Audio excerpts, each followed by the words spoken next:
Hello नमस्कार जोहार। एक बार फिर से आप सभी छात्रों का स्वागत करता हूं जीएस फाउंडेशन के इस ऑनलाइन प्लेटफॉर्म पे। दोस्तों, आज के सेशन में हम लोग क्या करने वाले हैं? हम लोग करने वाले हैं भारत का भूगोल। ठीक है, किस एग्जाम के लिए सेशन बनाया गया है? सभी एग्जाम के लिए। तो आप सभी छात्रों से मेरा रिक्वेस्ट रहेगा कि आप इस वीडियो को एंड तक जरूर देखिएगा। यदि वीडियो अच्छी लगे तो एक लाइक कीजिएगा, इसे अपने दोस्तों के साथ शेयर कीजिएगा। यदि आप भी इस चैनल पर नए हैं तो चैनल को जरूर सब्सक्राइब कर लीजिएगा, बेल आइकन को प्रेस कर लीजिएगा।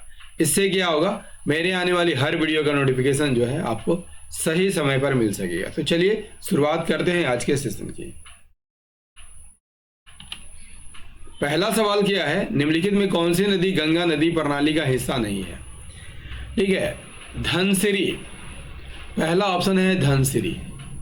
ये गंगा नदी का हिस्सा नहीं है दोस्तों, ये ब्रह्मपुत्र नदी का सहायक नदी है। ठीक है, हिंडन यमुना की सहायक नदी है और यमुना अंततः कहाँ मिल जाती है? यमुना कहाँ पर मिल जाती है? गंगा में मिल जाती है। ठीक है, तो ये भी हिंडन भी गंगा प्रणाली का हिस्सा है। मंदाकिनी किसकी सहायक नदी है? अलकनंदा की सहायक नदी है। अलकनंदा की सहायक नदी है। और आप सभी जानते हैं दोस्तों, अलकनंदा और भागीरथी जब प्रयाग में मिलती है तो यहीं से इसे गंगा के नाम से जाना जाता है।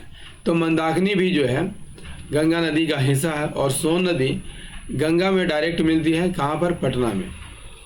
ठीक है, तो कौन सी नदी जो है गंगा नदी प्रणाली का हिस्सा नहीं है? धनसिरी जो है गंगा नदी प्रणाली का हिस्सा नहीं है, क्योंकि वो ब्रह्मपुत्र की सहायक नदी है। आइए इसे डिटेल में देखेंगे। देखिए, ये रहा गंगा नदी प्रणाली। धनसिरी नदी गंगा प्रणाली का हिस्सा नहीं है, बता चुका हूं। यह असम राज्य में बहती है और ब्रह्मपुत्र की सहायक नदी है। और बाकी नदियों का डिटेल हम लोग देख लिया है। दोस्तों, यदि आपसे पूछ लिया जाए कि गंगा में मिलने वाली सबसे पहली नदी कौन है, तो याद रखिएगा रामगंगा। कौन है? रामगंगा। क्लियर? चलिए अगले सवाल की ओर बढ़ते हैं। अगला सवाल क्या कहता है? कृष्णा नदी पर अलमाटी बांध किन राज्यों के बीच विवाद का विषय था? देखिए, कृष्णा नदी पर अलमाटी बांध किन राज्यों के बीच विवाद था? कर्नाटक और गोवा, ये ऑप्शन गलत है। आंध्र प्रदेश और तमिलनाडु, यहाँ पर भी ऑप्शन गलत है। कर्नाटक और आंध्र प्रदेश। ठीक है, तो ये विवाद कर्नाटक और आंध्र प्रदेश के बीच है। Option C is the right answer. ठीक है, अलमाटी बांध को लेकर कर्नाटक और आंध्र प्रदेश में विवाद है। आइए इसे डिटेल में समझते हैं। देखिए, अलमाटी बांध को याद रखिएगा, अलमाटी बांध को लाल बहादुर शास्त्री बांध के नाम से भी जाना जाता है ना? किस नदी पर है? तो ये कृष्णा नदी पर है। किस राज्य में है? तो कर्नाटक राज्य में है। और विवाद का कारण है दोस्तों ऊंचाई और जल ग्रहण क्षमता को लेकर है। ठीक है, कर्नाटक इसकी ऊंचाई बढ़ाना चाहता है। क्या कारण है जो ऊंचाई बढ़ाना चाहता है? क्योंकि वो मछली पालन करना चाहता है। ठीक है, बिजली उत्पादन करना चाहता है। ठीक है, और सिंचाई के साधन के रूप में इस्तेमाल करना चाहता है। जबकि आंध्र प्रदेश चाहता है कि यदि उसकी ऊंचाई बढ़ जाती है तो उसके निचले क्षेत्र में सूखा पड़ जाएगा। ठीक है, यही कारण जो है इस बांध को लेकर दोनों राज्यों में विवाद है। किसके बीच? कर्नाटक और आंध्र प्रदेश के बीच। राइट, क्लियर हो गई बातें। चलिए अगले सवाल की ओर। देखिए, अगला सवाल क्या है? विद्युत उत्पादन के लिए नगर अपशिष्टों का प्रयोग करने वाला भारत में पहला शहर कौन है? कोलकाता, मुंबई, दिल्ली या चेन्नई? तो आंसर हो जाएगा चेन्नई। ठीक है, देखिए, विद्युत उत्पादन के लिए नगर अपशिष्टों का प्रयोग करने वाला भारत में पहला शहर कौन है? तो चेन्नई है। चेन्नई क्या है? तमिलनाडु की राजधानी है। क्लियर? चलिए, देखिए, सिंधु नदी की एक सहायक नदी जो हिमाचल प्रदेश से होकर बहती है कौन है? सिंधु नदी की एक सहायक नदी जो हिमाचल प्रदेश से होकर बहती है वह कौन है? ऑप्शन है आपका सतलज, झेलम, यमुना, हुंजा। देखिए सतलज जो है ना दोस्तों हिमाचल प्रदेश से होकर बहती है। Option A is the right answer. देखिए सिंधु नदी की एक सहायक नदी सतलज है जो हिमाचल प्रदेश से होकर बहती है। क्लियर? कहाँ से निकलती है? मानसरोवर झील से निकलती है। मानसरोवर झील से निकलती है, ठीक है। और किस नदी में मिल जाती है? इंडस नदी में मिल जाती है, यानी सिंधु नदी में जाकर मिल जाती है। और सिंधु नदी अंततः अरेबियन सी में यानी अरब सागर में जाकर मिल जाती है। क्लियर? देखिए सिंधु की सहायक नदियां कौन कौन है दोस्तों? झेलम, चिनाब, रावी, सतलज और ब्यास, ठीक है। और ये सभी नदियां पाकिस्तान के किस शहर में मिलती हैं? मिठानकोट, याद रखिएगा, मिठानकोट याद रखिएगा। राइट, चलिए अगले सवाल की ओर। अगला सवाल है शिव समुद्रम जलप्रपात किस नदी के मार्ग में पाया जाता है? एसएससी सीजीएल 2010 का सवाल है दोस्तों। शिव समुद्रम जलप्रपात किस नदी के मार्ग में स्थित है? शिव समुद्रम जलप्रपात किस नदी के मार्ग में है? कृष्णा, गोदावरी, कावेरी या महानदी? शिव समुद्रम जलप्रपात किस नदी के मार्ग में है? इसका आंसर क्या हो जाएगा? कावेरी नदी, ठीक है। ये शिव समुद्रम जलप्रपात जो है ना दोस्तों किस राज्य में देखने को मिलेगा? कर्नाटक राज्य में देखने को मिलेगा। और किस नदी पर? तो कावेरी नदी पर। बातें समझ में आ गई। और यह जलप्रपात जो है ना अपनी प्राकृतिक सुंदरता और जल विद्युत उत्पादन के लिए प्रसिद्ध है। अपनी प्राकृतिक सुंदरता और जल उत्पादन के लिए प्रसिद्ध है। यहीं पर याद रखिएगा 1902 में एशिया की पहली जल विद्युत परियोजना स्थापित की गई थी। राइट, चलिए अगला सवाल कर लीजिए। भारत में ग्रीष्मकालीन मानसून से निम्नलिखित में से कहां पर वर्षा होती है? भारत में ग्रीष्मकालीन मानसून से निम्नलिखित में कहां पर वर्षा होती है? एसएससी सीजीएल 2002 का सवाल है, ठीक है। दक्षिणी पूर्वी छोर पर, पश्चिमी तट पर, उत्तर पश्चिमी भारत में या पूर्वी तट पर? इसका राइट आंसर हो जाएगा पश्चिमी तट पर, है ना। देखिए ग्रीष्मकालीन मानसून जो है दक्षिण पश्चिम मानसून को ही कहा जाता है। और यह जो दक्षिण पश्चिम मानसून जो है ना दोस्तों वर्षा का मुख्य स्रोत है। इससे सबसे ज्यादा वर्षा होती है भारत में। और यह मानसून अरब सागर से उठता है, बंगाल की खाड़ी से भी उठता है, लेकिन अरेबियन सी से उठने वाले धारा से सबसे ज्यादा वर्षा होती है क्योंकि पश्चिम घाट से टकराकर भारी वर्षा करती है। राइट, आप देख सकते हैं अरेबियन सी से धारा निकलती है और यहीं पर आपको पश्चिम घाट देखने को मिलता है। जब इससे टकराती है तो यहाँ खूब बारिश करती है। राइट, चलिए अगला सवाल कर लीजिए। विश्व में सेबों का सर्वाधिक उत्पादन करने वाला देश कौन है? संयुक्त राज्य अमेरिका, रूस, भारत या चीन? तो देखिए चीन जो है ना दोस्तों, चीन की यहाँ पर बात कर लिया जाए तो चीन जो है सेबों का सर्वाधिक उत्पादन करता है। इसके साथ और किस किस का उत्पादन करता है आइए देख लेते हैं। ये विश्व में सेबों का उत्पादन करने वाला देश सबसे ज्यादा उत्पादन कौन करता है? चीन, ठीक है। और चीन जो है इसके अलावा कई उत्पादों के उत्पादन में जो है दुनिया पहले स्थान पर है, जैसे गेहूं, कपास, रेशम। इसके अलावा चीन क्या क्या उत्पादित करता है देखिए, और ये दुनिया का 20% से अधिक भोजन का उत्पादन करता है। भी आप इस बात को भी आप याद कर लीजिएगा। निम्नलिखित में से किस राज्य में लेटेराइट मृदा सबसे अधिक पाई जाती है? देखिए सबसे अधिक केरल राज्य में पाई जाती है। याद रखिएगा किस राज्य में? केरल राज्य में। देखिए लेटेराइट मृदा भारत के दक्षिण राज्यों जैसे केरल में सबसे अधिक, कर्नाटक और तमिलनाडु में पाई जाती है। इसमें केरल में सबसे अधिक पाई जाती है।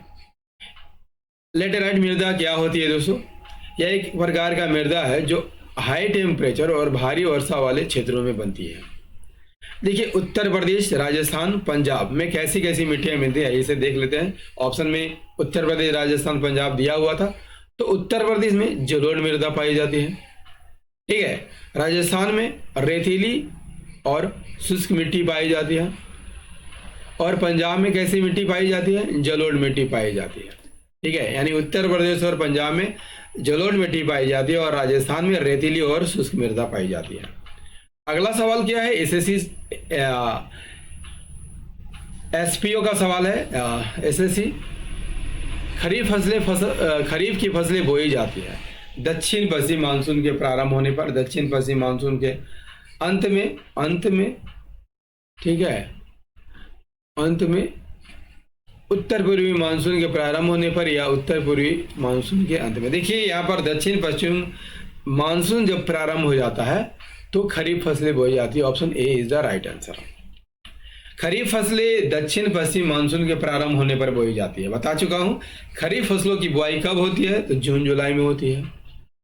और काटी कब जाती है, तो सितंबर अक्टूबर में काटी जाती है। देखिए खरीफ फसलें धान, मक्का, बाजरा, कपास, मूंगफली, सोयाबीन, अरहर, ज्वार, उड़द, मूंग, तिल, ये सभी जो है खरीफ फसलों के उदाहरण है। भारत में हरित क्रांति अब तक किसके मामले में सबसे अधिक सफल रही है, तो गेहूं के मामले में सबसे अधिक सफल रही है। आप सभी जानते होंगे दोस्तों, गेहूं के मामले में सबसे अधिक सफल रही है ना। इसके बाद चावल, सबसे कम दलहन, सबसे कम प्रभाव दलहन पर पड़ा है। ठीक है, देखिए हरित क्रांति को डिटेल में समझते हैं। देखिए भारत में हरित क्रांति गेहूं के मामले में सबसे अधिक सफल रही थी। इसके बाद चावल का स्थान है। दाल के उत्पादन यहाँ पर नगण्य के बराबर होता है। हरित क्रांति का प्रारंभ हुआ था 1960 के दशक में प्रारंभ हुआ था। 1960 के दशक में प्रारंभ हुआ था और नॉर्मन बोरलॉग जो है इसकी शुरुआत की थी। ठीक है, इसलिए हरित क्रांति का जन्मदाता विश्व स्तर पर किसे माना जाता है, नॉर्मन बोरलॉग को माना जाता है। यदि आपसे पूछ लिया जाए कि भारत में हरित क्रांति का नेतृत्व किसने किया था, तो एमएस स्वामीनाथन ने किया था। इस बात को भी आप याद कर लीजिएगा। ये दोनों इंपॉर्टेंट फैक्ट है दोस्तों, परीक्षाओं में बार बार रिपीट किया जाता है। क्लियर। सवाना का सर्वाधिक विस्तार कहाँ पर है, तो सवाना का सर्वाधिक विस्तार जो है अफ्रीका में है ना। ठीक है, सवाना का सर्वाधिक विस्तार अफ्रीका में है। ठीक है, इस सवाना एक प्रकार की कैसी भूमि है, तो घास भूमि है। घास भूमि है जो उष्णकटिबंधीय और उपोष्णकटिबंधीय क्षेत्रों में पाई जाती है। ठीक है, अफ्रीका में सवाना का बड़ा क्षेत्र है जो महाद्वीप के एक बड़े हिस्से को कवर करता है। राइट, चलिए अगला सवाल क्या है। देखिए अगला सवाल काफी इंपॉर्टेंट है, बीपीएससी 1996 का सवाल है। ठीक है, सौर मंडल में सबसे बड़ा ग्रह कौन सा है, इंपॉर्टेंट सवाल। सौर मंडल में सबसे बड़ा ग्रह कौन है, तो बृहस्पति, वरुण, शुक्र या शनि। आंसर कीजिएगा। सबसे बड़ा ग्रह है दोस्तों बृहस्पति। ठीक है, देखिए सौर मंडल का सबसे बड़ा ग्रह कौन है, तो बृहस्पति है। आपको दिखाई दे रहा होगा ये, तो बृहस्पति है, सबसे बड़ा ग्रह है बृहस्पति। ठीक है, मंगल ग्रह को लाल ग्रह कहा जाता है। ठीक है, मंगल ग्रह को लाल ग्रह कहा जाता है क्योंकि इस पर फेरिक ऑक्साइड अधिक पाया जाता है। ठीक है, इसके कारण इस ग्रह का रंग कैसा है, लाल है। दोस्तों यदि आपसे पूछ लिया जाए कि क्षुद्र ग्रह किन दो ग्रहों के बीच पाया जाता है, तो याद रखिएगा मंगल और बृहस्पति के बीच जो है क्षुद्र ग्रह पाया जाता है। ये देख सकते हैं। ठीक है, क्षुद्र ग्रह की एस्टेरॉयड बेल्ट है। ठीक है, सौर मंडल में ग्रहों का क्रम क्या है। देखिए सूर्य के सबसे नजदीक ग्रह बुध है, इसके बाद शुक्र, पृथ्वी, मंगल, बृहस्पति, शनि, अरुण और वरुण। ठीक है, इसमें सबसे बड़ा ग्रह बृहस्पति है, सबसे छोटा ग्रह बुध है। ठीक है, और यदि आपसे पूछ लिया जाए कि सूर्य के सबसे नजदीक ग्रह कौन है, बुध है। सबसे दूर ग्रह कौन है, नेपच्यून है। ठीक है, यदि आपसे पूछ लिया जाए दोस्तों कि बृहस्पति का सबसे बड़ा उपग्रह कौन है, तो याद रखिए कि गनीमेड। ठीक है, गनीमेड जो है बृहस्पति का सबसे बड़ा उपग्रह है। ठीक है, यदि आपसे पूछ लिया जाए कि किस ग्रह पर वलय पाया जाता है, तो शनि ग्रह पर वलय पाया जाता है। आप देख सकते हैं ये वलय है शनि ग्रह का। ठीक है, यदि आपसे पूछ लिया जाए कि शनि ग्रह का सबसे बड़ा उपग्रह कौन है, तो टाइटन है। सबसे छोटा ग्रह कौन है, बुध है। सबसे गर्म ग्रह कौन है, तो शुक्र है, क्योंकि इस पर कार्बन डाइऑक्साइड की मात्रा सबसे अधिक होती है, यही कारण शुक्र जो है सबसे गर्म ग्रह है। क्लियर। लेटा हुआ ग्रह कैसे कहा जाता है? तो यूरेनस को कहा जाता है। क्लियर। नेक्स्ट कर लेते हैं, इनमें से कौन सा नवीन वलित पर्वत का उदाहरण नहीं है? देखिए, एंडीज नवीन वलित पर्वत है, रॉकी नवीन वलित पर्वत है, हिमालय भी नवीन वलित पर्वत है, जबकि किलिमंजारो ज्वालामुखी पर्वत है, ज्वालामुखी पर्वत है। राइट, ठीक है। तो इसका आंसर हो जाएगा किलिमंजारो जो है नवीन वलित पर्वत नहीं है। देखिए, किलिमंजारो ज्वालामुखी पर्वत है, बता चुका हूं कैसी पर्वत है, तो ज्वालामुखी पर्वत है। राइट। एंडीज, रॉकी और हिमालय नवीन वलित पर्वत के उदाहरण है। ज्वालामुखी पर्वत क्या होता है? ये पर्वत ज्वालामुखी गतिविधि के कारण बनते हैं। ठीक है। जब मैग्मा पृथ्वी की सतह पर जमा होता है और ठंडा होकर ठोस हो जाता है तो किस पर्वत का निर्माण करता है? ज्वालामुखी पर्वत का निर्माण होता है। नवीन वलित पर्वत क्या है? देखिए, ये नवीन वलित पर्वत है ना दोस्तों, वो प्लेटों के टकराने से, आप सभी जानते हैं दोस्तों कि पूरे पृथ्वी पर 7 मुख्य प्लेटें हैं, 7 मुख्य प्लेटें हैं और ये सभी एस्थेनोस्फीयर के ऊपर, ठीक है, फिसलते रहती हैं। तो फिसलने के कारण प्लेटों के बीच टकराने से चट्टानें क्या होती है? मुड़ जाती है और ऊपर उड़ जाती है। ठीक है। और इसी से नवीन वलित पर्वत का निर्माण होता है। ये इस तरह से फोल्डिंग रूप में निर्माण होता है। ठीक है। इसे फोल्डिंग पर्वत भी कहते हैं, फोल्ड पर्वत भी कहते हैं। देखिए, अगला है, निम्नलिखित जनगणना वर्षों में किसे भारत के जनांकीय इतिहास में महान विभाजक के रूप में जाना जाता है? तो इसका राइट आंसर हो जाएगा 1921 को महान विभाजक के रूप में जाना जाता है। क्यों जाना जाता है इसे समझते हैं। देखिए, 1921 में जनगणना वर्ष भारत में जनांकीय इतिहास में महान विभाजक के रूप में जाना जाता है। क्यों जाना जाता है दोस्तों? पहले जो जनसंख्या ना 1911 तक, ठीक है, कभी बढ़ती थी तो कभी घटती थी। ठीक है। लेकिन 1921 के बाद लगातार और निरंतर जनसंख्या में वृद्धि हो रही है, इसी कारण इस वर्ष को महान विभाजक के रूप में जाना जाता है। अगला है, भारतीय कृषि अनुसंधान परिषद में भारत की मिट्टियों को कितने भागों में बांटा गया है? देखिए, सेशन कैसा लग रहा है दोस्तों? आप कमेंट में बताइएगा कि सेशन आपको कैसा लग रहा है। आपके लिए लगातार मैं मेहनत कर रहा हूं दोस्तों, तो इसके बदले जो है आप एक लाइक कर सकते हैं, वीडियो को शेयर कर सकते हैं। ठीक है। और यदि आप भी इस चैनल पर नए आ गए हैं तो आप चैनल को सब्सक्राइब भी कर सकते हैं, जिससे क्या होगा, मेरे आने वाली हर वीडियो का नोटिफिकेशन जो है आपको सही समय पर मिलेगा। ठीक है। भारतीय कृषि अनुसंधान परिषद में भारत की मिट्टियों को कितने भागों में बांटा है? तो याद रखिएगा 8 भागों में बांटा है। कितने भागों में?